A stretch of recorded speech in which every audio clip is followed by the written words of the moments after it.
Welcome to the Revenue Rewired podcast, hosted by StringCan Interactive's visionary CEO, Jay Feitlinger, and no-nonsense COO, Sarah Shepard. We're here to accelerate your revenue and give your marketing purpose. All right, today's episode is a very special episode with Jay and myself, Sarah Shepard. Power duo or power struggle, mastering the visionary integrator relationship. So visionary integrator relationships are interesting. It's an EOS term. So Jay, we took the crystallizer assessment. Oh my gosh, what was that, like maybe 7 years ago? It was pretty early on in my Yeah, it's career. probably a couple years before COVID. Yeah, and I think you asked me to take it and read Traction. But before we get there, you were just a CEO and I was just an executive assistant trying to help out. Maybe I was director of operations or in an operations role at that time, but you were really juggling an awful lot. And I think like for me, the time frame is a little jumbled into where this all started because it was kind of always this way. But I think for you, it's a lot more clear. So let's talk about this whole relationship and what it means and do a little bit of foundational work. We've kind of touched on it in a previous episode, but just curious for our listeners, visionaries and integrators from your perspective, a self-tested visionary, what does that all mean? Well, to make it super simple, the visionary's job is to come up with the ideas on how to reach the goals, and or what the goals are. Hopefully not around shiny objects, so you aren't all over the place. And then the integrator's job is to make that dream become a reality without burning out your team or losing money. So, why do you think it is in the EOS world that the visionary has a dotted line box around it as a role? It's mainly because likely the visionary shouldn't be doing much more than giving direction for the organization, the culture, all those key things about getting to where you want to go, and less being the one that is relied on to actually making it happening from an operational perspective. Because often what I have found is if a visionary goes past the line of actually doing the work, often that visionary will step on people's toes and make things worser than they were before. Yeah, and I think too, like the interesting part of that is it's where we see a lot of people struggle to scale because visionaries need to vision when they don't have someone sort of holding some guardrails or like the bumpers in bowling and making sure the shiny objects don't totally derail the entire operation or like the momentum, it's where the struggle really happens. And so, on that point, I know we had been self implementing, and correct me if I'm wrong, because this is how my memory is serving me. We had been self implementing, and we decided to bring in Scott Elser as our facilitator, our implementer. And it was probably a year, maybe less than that, maybe 6 months into the relationship. We had a pretty pivotal quarterly with Scott. You remember that? I do. So, what was your recollection of that quarterly meeting? Feeling overwhelmed and beaten up and ganged up on. Why were you feeling Um, beaten and ganged up on? well, I think again, this has really been, and again, I think to your point there, piecing all this together, it feels like it all happened in a 24-hour period, and it probably was over a few years. And so, not to make excuses, but I think taking it back one step further, before we were smart enough to have a professional facilitator, a guide, and helping us with this, I was often the one responsible for this. And it was self-induced, where I thought I was supposed to be responsible for all this. And I just feel like it's too hard as a visionary to be not only think about how to lead the organization and coming up with all the really smart, growth plans, but also then to be facilitating how to make it all happen. And I think that going into it, until I really had the support of you, Sarah, in this integrator role, I kind of played visionary and part integrator. And it just really was hard flipping back and forth and back and forth. And so, I needed someone like Scott to really, with tough love, shake me up and make me realize I'm not doing myself or the organization the proper service by taking so much of this on, which is what goes back to your point before about the dotted lines around that role. Is a visionary, I think, needs to stay in their lane. And they also then need a really strong integrator to remind them when they're stepping out and really causing themselves, their team, and the organization problems. Now, to be fair, while that was probably one of the most poignant power struggle moments in our partnership, it actually happened much earlier on. And so we got pretty good at the power struggle and working our way through it. Do you remember? Probably, this isn't fair to ask you if you remember, but I remember some of the first power struggles were at the very, very beginning, and it was your calendar. You were in a way super happy to have me manage your calendar as your executive assistant, but boy, did I have a 20-page SOP on how to do it. Oh my goodness, that's crazy. And so, like, thinking about that first moment of you didn't want to hire me. You really didn't want to bring another person into the agency, even as an executive assistant.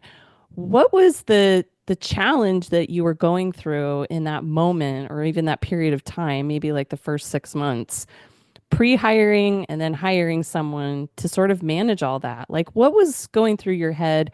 Why were you so resistant? And then what helped you kind of get over that? Wow, this is taking us back. So I think for other, I guess, listeners of this who are probably in a similar role as I was, where maybe they didn't have a trusted partner. I'm not saying, an equity partner per se, but someone they can rely on, a leadership team to help, again, make their dreams become reality. Often, and I have so many friends that own large organizations that it's like, a, an owner and doesn't really have, the visionary doesn't really have an integrator in place. And so, when I reflect on that, and I'm pretty open to a lot of this, you get into this mindset of like, okay, I have to be strong for my team. You get all that imposter syndrome where if I allow someone to see behind the scenes, they're going to realize I'm a fake. You tell yourself all this complete nonsense and you focus on the negatives instead of realizing what the positives could look like. And so when you're running a million miles per hour like I was prior to embracing your requirement to become the integrator, I want to give you credit for that. It was a really scary thing for me because I just didn't have the level of trust in myself, in you, in the organization. And really, I had no frame of reference to understand the value of having someone to support that. I had this negative perception that every idea that I would bring, and I know I'm getting better about that, but back then I was probably every day bringing new ideas. That's about how my brain works. And so I was constantly thinking like, oh my gosh, I'm gonna, share this one idea for Sarah and how we're gonna, 10x the company in the next 4 or 5 years, and you're gonna poo-poo it, and I'm just gonna feel really rejected. And so my mindset was I'm just gonna be a visionary, come up with the ideas, start putting into practice, and then use that to prove my idea. Instead of think about it more strategically and having someone to vet the idea and kind of make sure that it's aligned so we don't get distracted. And I think, again, the challenge that a lot of visionaries have is we often uh, underestimate how long things take. So I Mm. might be like, oh, I have this really great idea. Let's build a new, page on our website for it. The event I'm going to speak at is next Thursday. Today is Friday. So Sarah, can you by next Tuesday have this live? And you're like, okay. And there's a lot that goes into it, not only how they make it happen, but how are we going to insert all of that into our current workload? without burning out our team because we care so much about them. And so that's really where I think I was really struggling with that is I think I deep down knew I was a complete hot mess and I just didn't want to be called a fraud. And I just think, we really embraced, reading books like Traction and talking to other people. And the more I, understood the value of what this could be if we handled it the right way, how much more, how much happier I would be and how much better I would sleep at night. And luckily, you were very persistent in all of that and kind of went from there. But I would love and maybe to kind of turn the tables here. 'Cause I've been talking a lot. I would love, I guess, to hear your point of view. It's like when you, really embrace the whole integrator role, what was the biggest challenge? And it sounds like the calendar was one of those. And maybe I over-engineered all of that, but can you maybe just take a few minutes and tell me a little bit about, you stepping in that role? And at that point in time, you were not a partner, official partner in the business, I don't believe, right? You were more of the head of operations. Kind of give me your perspective of that whole, point of view from an integrator viewpoint. I think the first 5 years hearing you talk, I hadn't really thought about how many precipices we traversed together without actually knowing it, which probably is a good thing. Like, it never bothered me how much detail you put into stuff because I was also that way. High fact finder on the Colby, which I think enabled me to naturally want to provide all that to you. And you were very open with me by saying, I want to provide ideas to you. Please don't shoot them down, but I need your like real thoughts on them about aligning with the overall vision and how doable these things are. And it really made me appreciate as an integrator, which I don't know that I would have appreciated that had you not told me how personal so many of these ideas were for you. And it really was something that was so beyond important and just something you were so good at that if I shot it down every single time because it's not doable, or I said yes every single time, those are not good options either.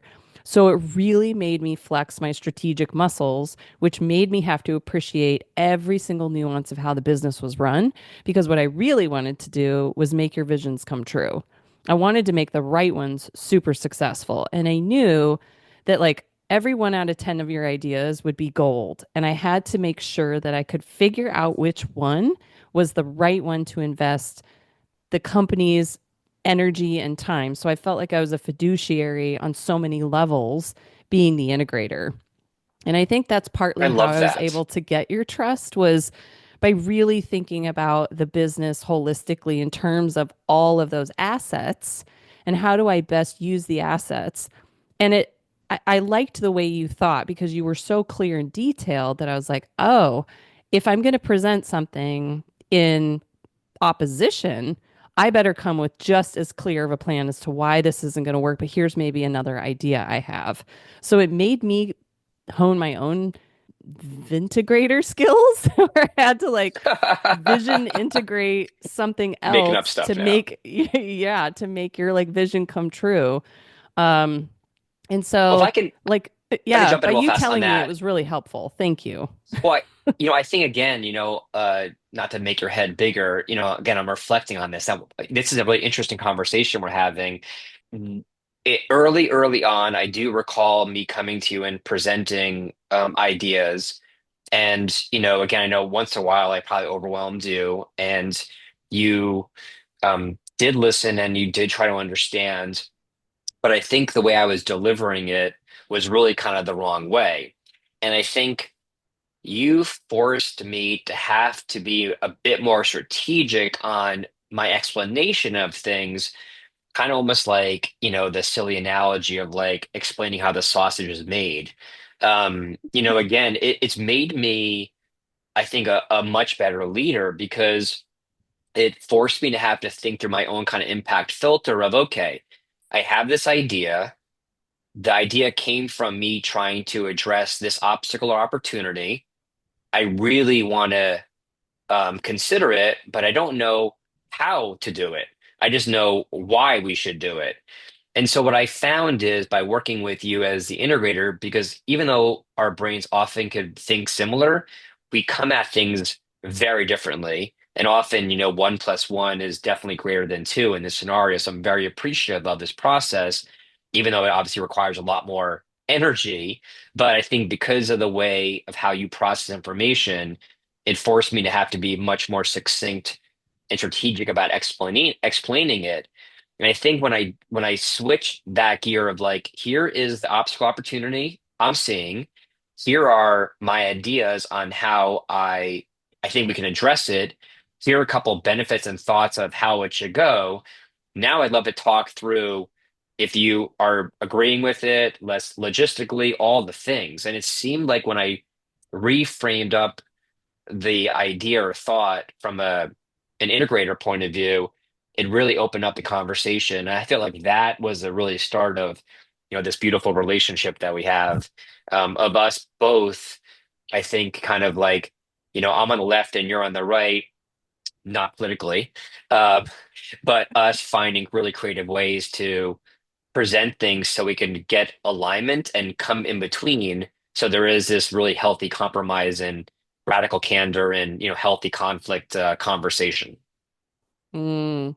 And so it's funny because we can reflect, and there was a lot of like ups and downs, and we managed them, I think, very well because we were very radically candid with each other, in large part to Scott's tutorials on the whole process and like teaching us. And yeah, he's beaten us both up, thanks, Scott, a lot in meetings. I think we've both probably cried, me more than you, but in a way that's super necessary in order to kind of like get past the real stuff. Now, it hasn't always been easy, and so you do have a tell. Do you want to tell everyone what your tell is? We have a code word for when Jay gets a little too cuckoo. Are you referring to canary stuff? Yeah. Oh gosh, I love this. Not. Um, I'm still struggling with this. I have to be very frank, but as an integrator, I don't feel like I have a microscope on me from your point of view watching me, but you seem to have this really good perspective of knowing where I'm getting, in my own head. And so, you know, for others listening to this, I think you're going to find that either the visionary integrator, they're going to have bad days. There could be a lot of stuff going on that maybe they aren't being vulnerable and sharing that are impacting how they're behaving and acting. And, again, I care so much about our company and our clients and our team that I find myself definitely overstepping my lane, where I think I'm helping, but I'm actually making things worse. And so, I'm getting a little better about recognizing it, but I know, years ago I was really bad at this where, days would go and I'm asking questions and I'm jumping into meetings and I'm oversharing, things that I'm reading and whatnot. And I think it just basically became, as you call, like the canary in the coal mine, where when you started sensing, and I think, out of respect to me, if I do it once off here and there, you're like, it's no big deal. Jay had a thought. I'm not over going to think it. But I think if I do it, more than two or three times in a row, you instantly have that amazing sense before I get too deep into this kind of toxic or negative situation. You make me aware of that. And I think just by the way you say it, I don't feel like you're being condescending. You're like, hey, canary or tweet tweet or whatever you would do. And I'd be like, oh goodness, she's so stupid. I don't agree with her. That's my first thought, being defensive, as probably a typical human would do. But then I really reflect on it. I'm like, I'm just so appreciative of that because, if I didn't have someone like you making me aware where I'm just really not staying in my own lane, not only does that hurt the company and our clients and our team, but it also hurts me personally, where, days are going to go where I'm not sleeping because my mind is racing and thinking about things that I don't need to be thinking about. And so I think when me and you, have those conversations and check-ins, it really has been so beneficial, around, all of that kind of stuff. But I'd love to maybe hear your thoughts. Like, I don't know how you do this. I don't know how you feel about it. I don't know if you worry, but like, how do you navigate this kind of like power struggle back vice versa? Because what's interesting is not to, point fingers at you, but the last couple of years, as we've really been growing this company and our leadership team and all this exciting stuff, I'm starting to see you now getting into my world and, doing business development activities and coming up with these really great ideas. And I'm like, ooh, she's so much smarter than me. And so, like, how do you navigate that kind of power struggle on your end without overstepping or what advice do you have to other integrators that kind of deal with this resistance when they're working with, a true visionary? That's a deep one. There's a couple things. So on the one hand, the coolest thing about being the integrator, which was probably the biggest thing for you that Scott said, was the final decision goes to the integrator. You hold literally all the power. You are like the queen or king. And knowing that and not abusing it are two different things. And so I Hmm. know ultimately that I have the power to veto anything. But I read you so well that I'm like, this will crush his little spirit. I can't do that to him. Oh, Let's play it out. Because, like, what's the danger of that? The risk adverse person to me is like, is this a personal thing? Is this a Sarah thing? Can we see and like trust his risk assessment, mentality and like go with it? And then I'll just pick up the pieces if it does fall apart and no big deal. We learned and we move on. And so there's a little bit of like integrating your personality into the way the integrator runs the business. And I would safely say an assumption a lot of integrators like being the second in command. We don't want to hold the power all the time. We're more than happy to let you guys vision it up and run the business. And most of the time, I think the CEO is the visionary, not always, but I'm more than happy to be in this second in command role and sort of fit into whatever puzzle piece is open at the moment. And I think that flexibility is really super fun.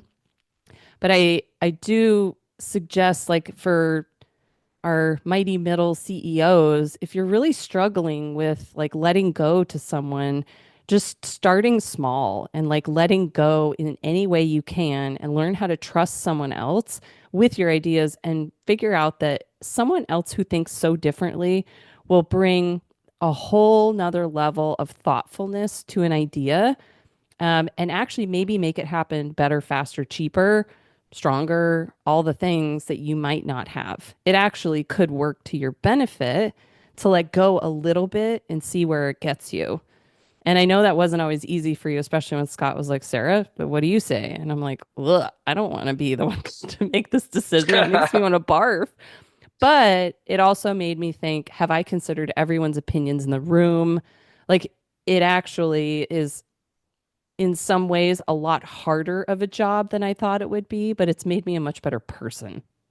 Yeah, and I think, on that note, uh, reflecting a little bit about that is because I was so reluctant to letting this go.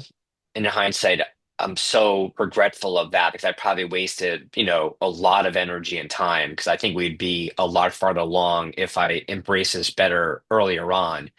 But I have to say it was interesting. I know a lot of visionaries who are stubborn, let's just say it that way, without being rude. But can be pretty stubborn. And they often are like so confident that, their view on how this should work is the right way. And so then they might give someone a chance, and that person likely may fail that first time or two times or 10 times. What what I found for me, and I'm so glad I did this, again, reading books like Traction, and I'm obviously very, very passionate about reading and other podcasts and other inspirational visionaries. I always do the paint the picture situation. And before I really got into this and kind of let things go in the areas I really shouldn't be focusing on and delegating, I painted a picture in my mind of gosh, if this could work well, what could this do for me and the business? And so I know earlier on there were a lot of things that I would communicate. I thought you understood it. Maybe we didn't have a detailed enough conversation, so we really were aligned. you would go off and do something. And I'm like, "Ugh, I don't like that."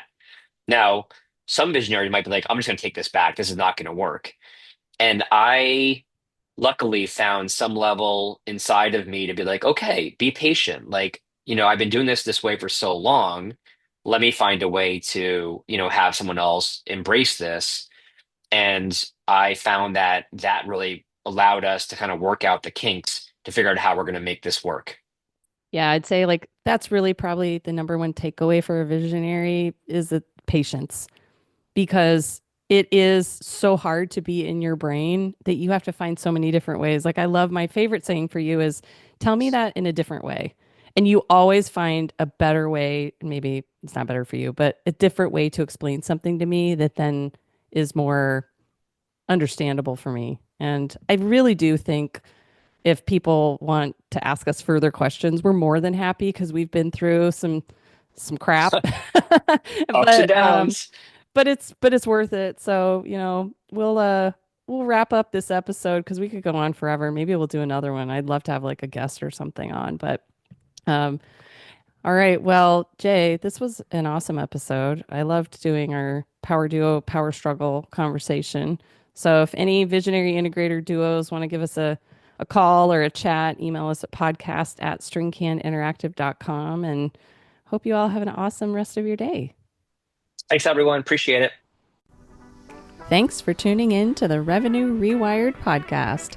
Send us your questions to podcast@stringcaninteractive.com and follow us for more insights to drive your business forward.